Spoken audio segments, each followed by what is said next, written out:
Musa. Kumva sasa. Sasa masema. Nandogarida kwa mimi. Chakwa nini sasa? Ciao. Usikintu chaka? Ni iki kikugenza? Chaka wa mukasi wawe ujye ukebesha ibiti.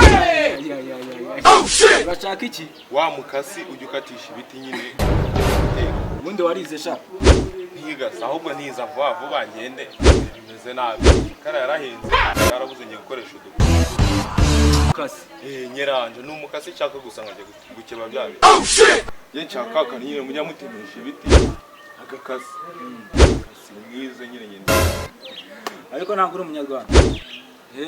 Ibyo ntabwo biri ngombwa wowe gusa kandi ibindi turabigana. Iraba yita injyango. Injyango. Kugira rero nyiguhe.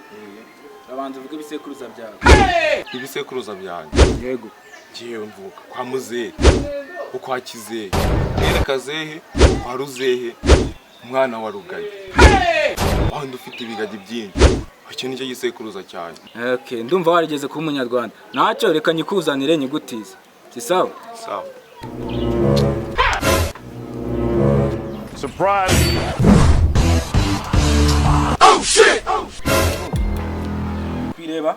Ndabiri. Ingangu yanjye urayizana yazanye ibintu by'amenyo by'ibihanga. Sha akira. Urayizana yabyimbye. Nta kibazo ntugire ikibazo ahubwo niyo nanayica cyangwa uzagurira. Oh shit.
Kandi abantu bambwiye ko baba n'amadeni wasanga nanjye mukanga atari bunkurura.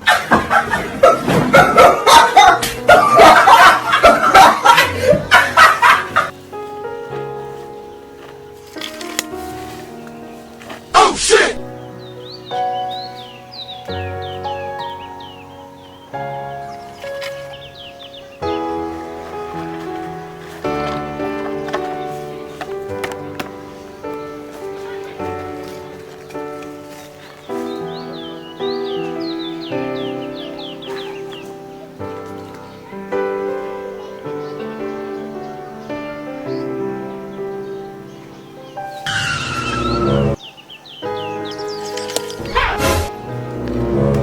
Surprise. Oh shit. Hey.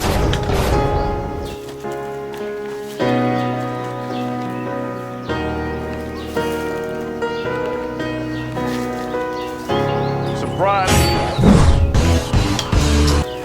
Oh shit. Kosha wigize umunsi ndaje mu Nawe. Efta